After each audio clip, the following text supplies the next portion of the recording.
Assalamualaikum warahmatullahi wabarakatuh. Jumpa lagi dengan Ibu dalam pembelajaran matematika wajib. Untuk materi yang pertama kali kita bahas yaitu induksi matematika. Adapun kompetensi dasar yang harus Ananda kuasai dalam induksi matematika untuk pengetahuan adalah menjelaskan metode pembuktian pernyataan matematis berupa barisan, ketidaksamaan, keterbagian dengan induksi matematika. Dan untuk keterampilan yang harus Ananda kuasai adalah menggunakan metode pembuktian induksi matematika untuk menguji pernyataan matematis berupa barisan, ketidaksamaan, keterbagian. Kita lihat bagaimana pembuktiannya. Yang pertama adalah pembuktian langsung. Kalau pembuktian langsung ini Ananda sudah pelajari di kelas 10 pada materi identitas trigonometri. Kita lihat contoh pada identitas trigonometri untuk mengingatkan kembali pembelajaran sebelumnya. Kita lihat contoh pembuktian pada identitas trigonometri yang sudah dipelajari di kelas 10.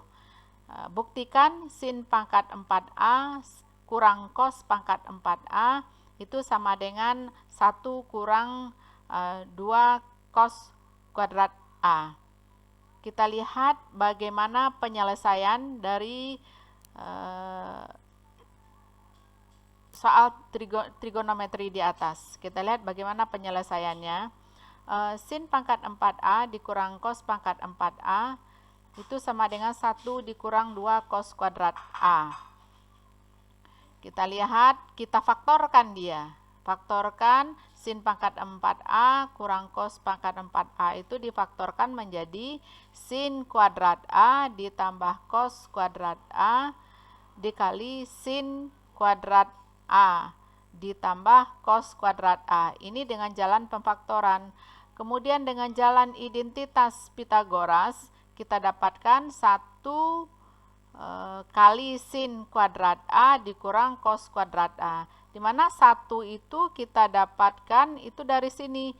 Pada identitas trigonometri sin kuadrat A tambah cos kuadrat A itu sama dengan 1.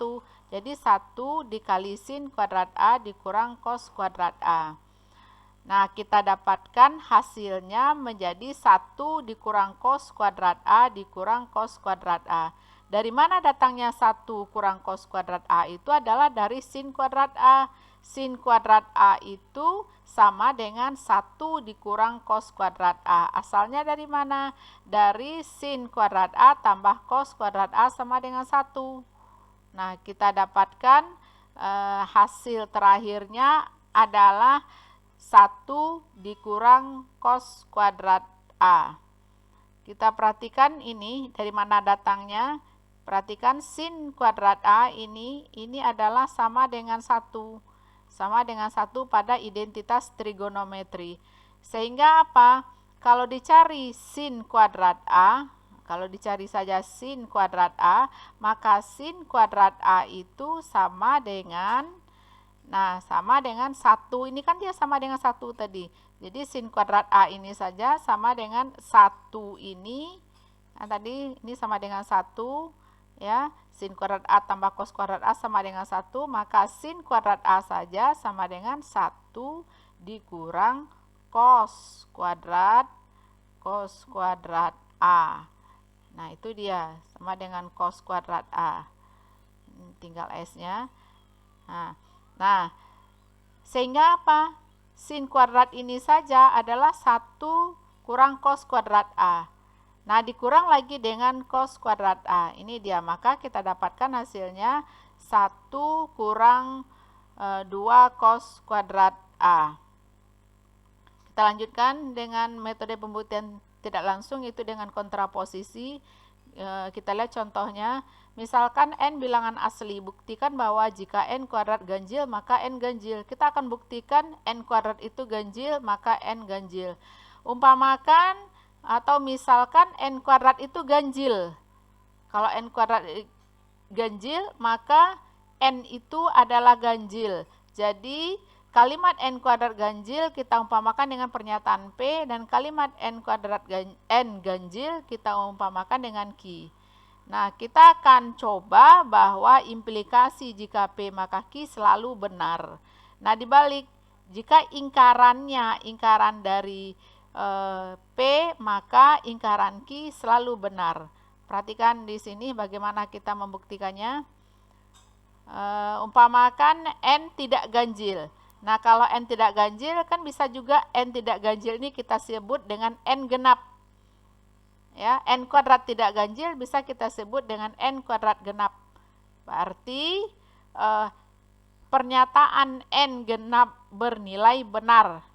Ya, kita sebut bahwa n itu bernilai benar. Nah, kalau n-nya sama dengan 2K, kita buktikan ya, n itu sama dengan 2K, maka n kuadrat adalah 2K kuadrat.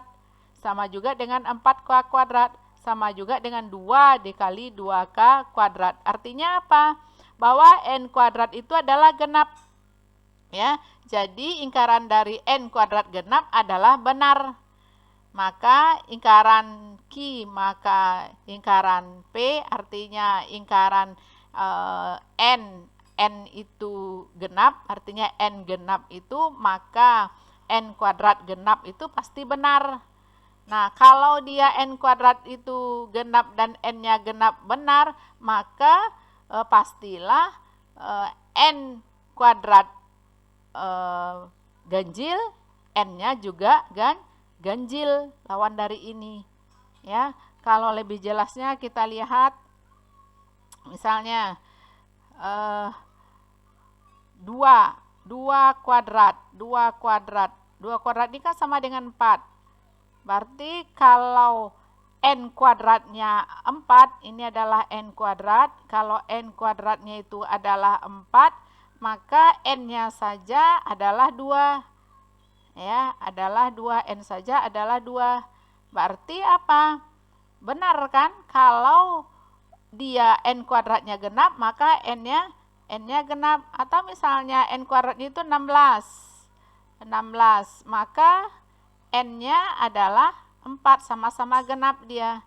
Nah, kalau dia ganjil, misalnya 1 kuadrat itu adalah 1. Nah, kalau ini n kuadratnya, ini n kuadratnya, ini adalah n-nya, maka 1 kuadrat adalah 1. Benar dia, ini 1 ganjil, juga ganjil. Misalnya 3 bilang ganjil.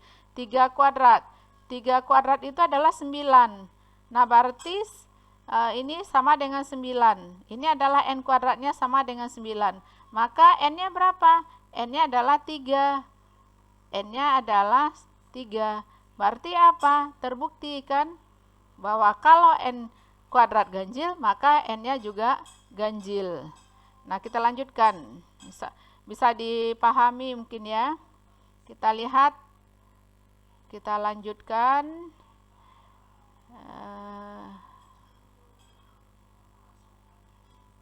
Perhatikan. Sekarang kita lanjutkan. Ananda harus mengerjakan soal-soal latihan ini dengan contoh-contoh yang sudah dikerjakan tadi. Ya, dicoba kerjakan latihan di rumah. 1 minggu ke depan harus dikumpulkan.